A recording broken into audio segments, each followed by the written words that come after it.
الحمد للہ رب العالمین والصلاة والسلام علی سید المرسلین اما بعد فاعوذ باللہ من الشیطان الرجیم بسم اللہ الرحمن الرحیم.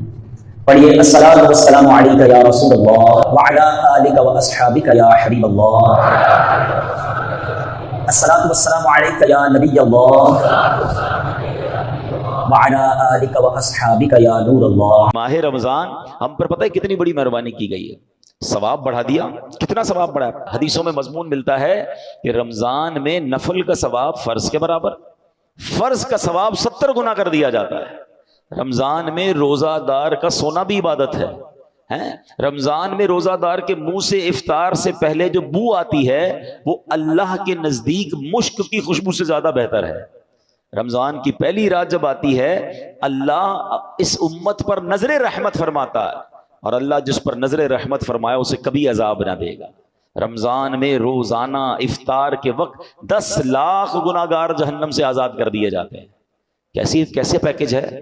اچھا، رمضان میں جب جمعے کا دن آتا ہے، یعنی جمعرات کی مغرب سے جمعہ کی مغرب تک ہر گھڑی 10 لاکھ بخشے جاتے ہیں.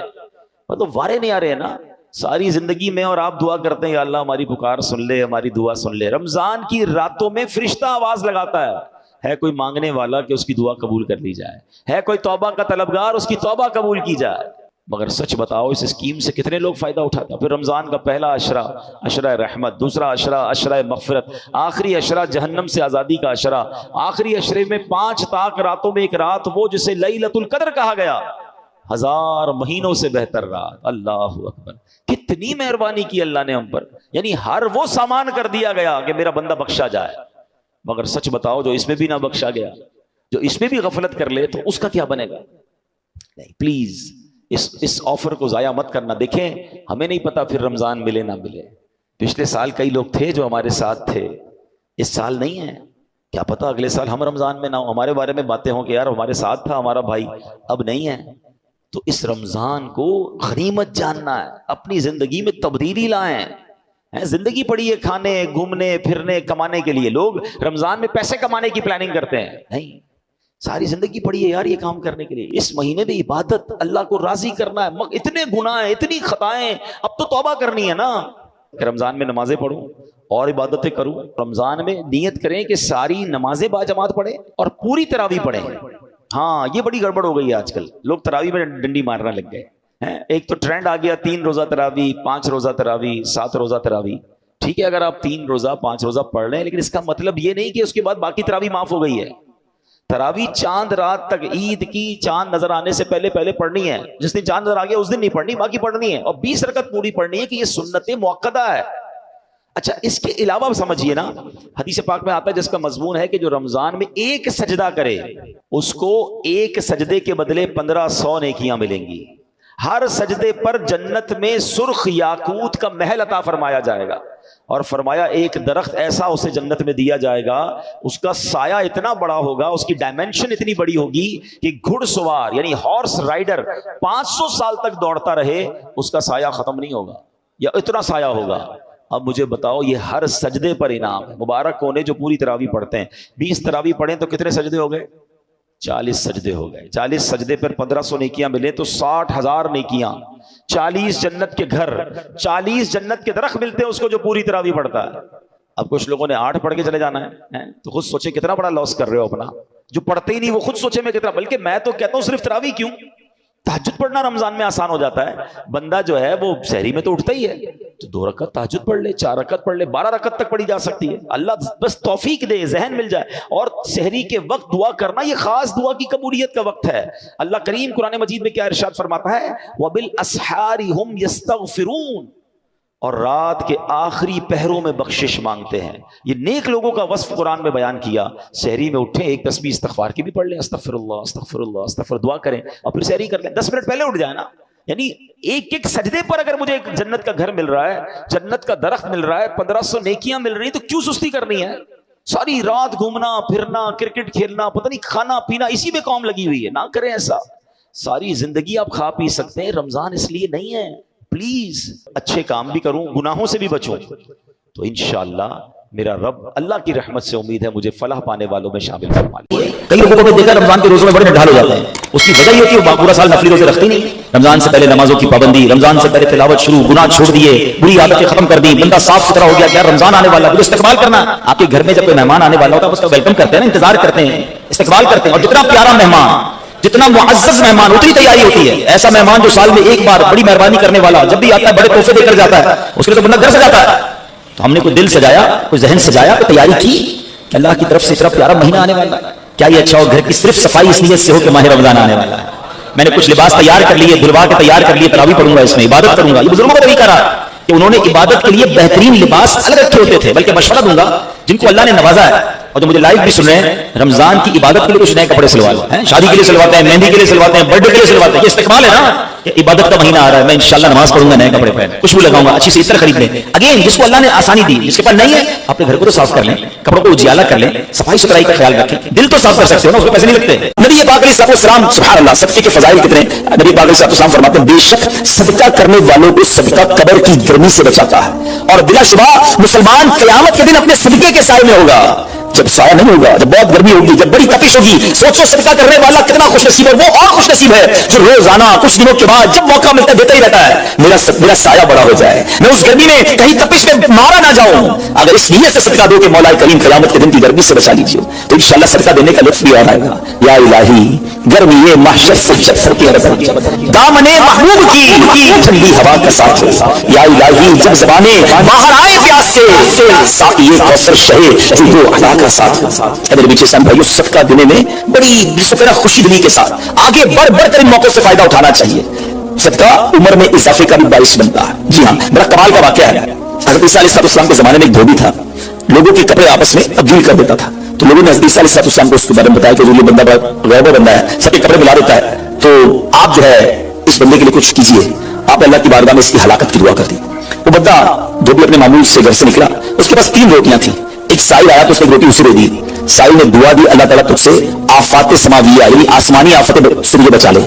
دھوبی نے اس دعا سے بڑا متاثر ایک اور روٹی دے دی۔ اس کو سائل نے دعا کی کہ اللہ تعالیٰ تجھے جملہ آفتوں سے محفوظ رکھے، اسے تیسری روٹی بھی دے دی۔ تو دھوبی سے اس سائل نے دعا کی اللہ تعالیٰ تجھے توبہ کی بھی توفیق عطا فرمائے۔ اب ایک بڑا سانپ جو ہے اس کی گٹھڑی میں داخل ہو چکا تھا، لیکن اس کی ہلاکت کی دعا ہو گئی تھی۔ اس سانپ کی گویا قدرتی ڈیوٹی لگائی گئی تھی کہ اس دھوبی کو کاٹنا ہے۔ جب دھوبی کپڑے لینے کے ارادے سے اس گٹھڑی کے اندر ہاتھ ڈالا تو فرشتے نے اس سانپ کو لوہے کی ایک لگام ڈال دی اور وہ دھوبی سلامتی کے ساتھ واپس آ گیا۔ دھوبی کو پتہ ہی نہیں چلا کیا ہوا ہے۔ لوگوں نے حضرت عیسیٰ علیہ السلام سے عرض کی کہ اے روح اللہ، دھوبی تو صحیح سلامت واپس آ گیا، آپ نے تو اس کی ہلاکت کی دعا کی تھی، آپ اللہ کے نبی ہیں، ذرا سنو۔ حضرت عیسیٰ علیہ السلام نے دھوبی کو بلایا، فرمایا بتاؤ تم نے کون سی بھلائی کی ہے؟ کہتا 3 روٹیاں تھیں، وہ تینوں اللہ کی راہ میں صدقہ کی، اور وہ مجھے فقیر جو تھا وہ ہاتھ اٹھا کر جھولیاں اٹھا کر دعائیں دیتا رہا۔ تو آپ علیہ السلام نے سانپ سے پوچھا کہ تم نے اسے قتل کیوں نہیں کیا؟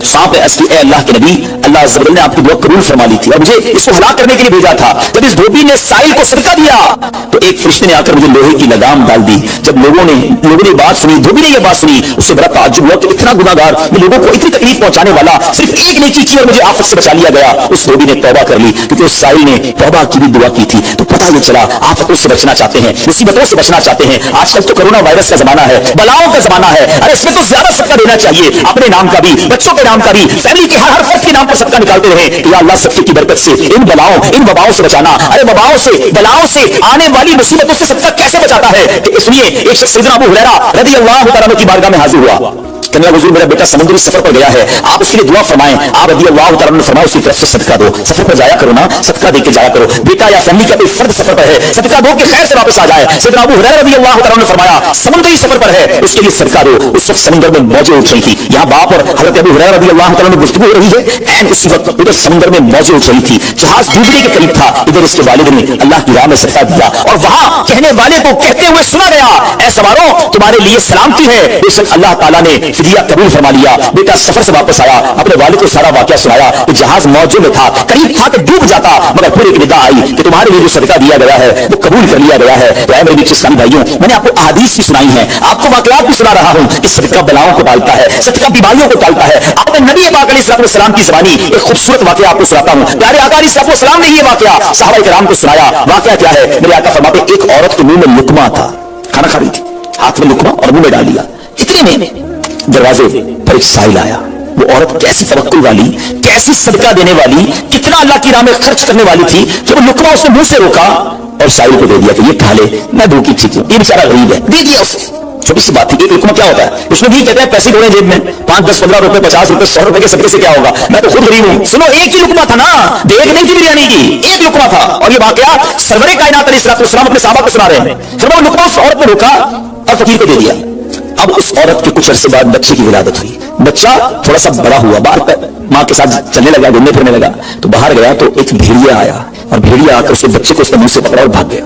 ماں پیچھے بھاگ رہی, میرا بیٹا میرا بچہ, اور بھیڑیا آگے بھاگ رہا ہے. اللہ اکبر. اللہ تبارک و تعالیٰ نے ایک فرشتے کو حکم دیا کہ بھیڑیے کے پیچھے جاؤ, اس کے منہ سے بچہ چھین کر لاؤ اور اس کی ماں کے حوالے کر دو, اور ماں کو کہہ دینا اللہ عز و جل نے تم پر سلام بھیجا ہے اور فرمایا ہے کہ یہ لقمے کے بدلے لقمہ ہے. بات آئی سمجھ میں؟ اپنا لقمہ جو تم نے میری راہ میں دیا تھا, بھیڑیا کے لقمے سے تمہارے بیٹے کو بچایا ہے تمہارے رب نے, اللہ نے سلام بھیجا ہے. اے میرے بیٹے اسلامی بھائی, یہ حدیث بنا رہی ہے کہ گناہ نیکی جو تھوڑی سی بھی ہو نا, وہ ضائع نہیں کی جاتی, وہ اللہ کے یہاں محفوظ ہے. جمعے کے خطبے میں حدیث سنتے ہیں, البر لا یبلا والذنب لا ينسى والدیان لا يموت. سن لو, نیکی پرانی نہیں ہوتی, گناہ بھلایا نہیں جاتا, اور فیصلہ کرنے والا جو رب عز و جل ہے اسے موت نہیں آتی ہے. اب ہمیں سوچنا ہے کہ ہم نیکی کر بھی رہے ہیں کہ گناہ کر کر کے اپنے اکاؤنٹ کو بھری جا رہے ہیں. چھوٹے چھوٹے صدقے جب جب موقع ملے گا, ماشاءاللہ ہم جمعہ پڑھنے جاتے ہیں, کل ہی جائیں گے مسجد میں, ہم نے دیکھا ہوگا مسجد کا ڈبہ آتا ہے سامنے, کچھ نہ کچھ ڈال دیا کرو اس نیت کے ساتھ, یار تھوڑے اور جمع کرا دو اپنی آخرت میں, تھوڑے اور پیسے جمع کرو, تھوڑے اور آگے چلے جائیں. اور یہ میں ایسی خود نہیں کہہ رہا, سبحان اللہ. میں آپ کو بڑی خوبصورت 2-3 حدیثیں سناتا ہوں. پہلے تو یہ سمجھیے کہ آج کل دنیا میں اور آپ بھی چاہتے ہیں کہ ہمارے جو پیسے نا سیکیور رہیں. آج بڑا عجیب معاملہ, اچانک آگ لگ جاتی ہے, کسی کے پیسے چوری ہو جاتے ہیں, لوگ پریشان رہتے ہیں, سیکیورٹی مل جائے. ٹھیک ہے, تو میں آپ کو حدیث سنانے جا رہا ہوں. نبی پاک علیہ السلام فرماتے ہیں, اللہ کے حبیب علیہ السلام فرماتے ہیں کہ رب عز و جل فرماتا ہے, یعنی یہ حدیث قدسی ہے. اللہ فرماتا ہے, اے ابن آدم, اپنے خزانے میں سے میرے پاس کچھ جمع کر دے ہیں, اپنے پیسوں میں سے کچھ پیسے میرے پاس جمع کر دے. میں حدیث کا خلاصہ عرض کر رہا ہوں. نہ جلے گا, نہ ڈوبے گا, نہ چوری کیا جائے گا. سنو کیسی سیکیورٹی ہے. انشورنس آج کل لوگ کراتے ہیں جس میں بعض اوقات حرام انشورنس ہوتی ہے. میں آپ کو سبحان اللہ ایک ایسی گارنٹیڈ مدنی انشورنس بتا رہا ہوں کہ رب فرما رہا ہے, اللہ فرما رہا ہے, اپنا مال میرے پاس جمع کرا دے, نہ جلے گا, نہ ڈوبے گا, نہ چوری ہوگا. اور اللہ فرماتا ہے, میں اس وقت جو پورا بدلہ دوں گا جب تو اس کا زیادہ ضرورت مند ہوگا. کون سا وقت ہوگا وہ؟ قیامت کا دن, جب بچہ ماں کے پاس جائے گا نا, ماں ایک نیکی دے دے, ماں پھنس گیا ہوں, ایک نیکی چاہیے. ماں اس ایک نیکی میں بھی بیٹے کی مدد نہیں کرے گی. ماں جائے گی اولاد کے پاس کہ بیٹا میرے گناہ لے لو, اولاد کرے گا ماں سے کہ نہیں میں تمہاری مدد نہیں کر سکتا. باپ بیٹے کی ہیلپ نہیں کرے گا, ایسا حال. مگر کون حامی ہوگا؟ اللہ اکبر. اعلیٰ حضرت سے کچھ فرماتے ہیں, رضا ان کے سوا رضا کوئی حامی نہیں جہاں, جہاں قیامت کے دن کیا ہوگا, ان کے سوا رضا کوئی حامی نہیں جہاں. گزرا کرے پسر پہ فکر کو خبر نہ ہو, بیٹے پہ گزرے گی باپ بھی جواب نہیں دے گا. تصور کریں, امیجن کریں, قیامت کا دن ہوگا, کسی کا نامہ اعمال تولا جا رہا ہو اور ایک نیکی کی وجہ سے پھنس جائے, گناہ ایک زیادہ ہے, پلڑا بالکل ایک نیکی کی وجہ سے نیچے ہے. کتنا یاد آئے گا کہ کاش تھوڑا اور صدقہ کر دیتا, کاش 2 رکعت نفل پڑھ لیتا. نفل چھوڑ دیتے ہو نا, نفل ہی ہے نا, درود نہیں پڑھتے, ذکر الہی نہیں کرتے, چھوٹی چھوٹی نیکی سمجھ کے چھوڑتے ہو. اگر یہ چھوڑتے وقت خیال آئے نا کہ کہیں ایسا نہ ہو کہ وہی ایک نیکی کم پڑ گئی اور میں اللہ نہ کرے جہنم میں نہ ڈال دیا جاؤں. فَأَمَّا مَنْ ثَقُلَتْ مَوَازِينُهُ, جس کی تولے بھاری ہو گئی, قرآن کہتا ہے فَهُوَ فِي عِيشَةٍ رَاضِيَةٍ, وہ من مادے چین میں عیش میں ہوگا. اور جس کی تولے ہلکی پڑ گئی, وَأَمَّا مَنْ خَفَّتْ مَوَازِينُهُ فَأُمُّهُ هَاوِيَةٌ وَمَا أَدْرَاكَ مَا هِيَ نَارٌ حَامِيَةٌ, جس کی تولے ہلکی پڑ گئی, وہ نیچا دکھانے والی گود میں ہے, اور وہ کیا ہے تم نے کیا جانا, شعلے مارتی بھڑکتی ہوئی آگ, یعنی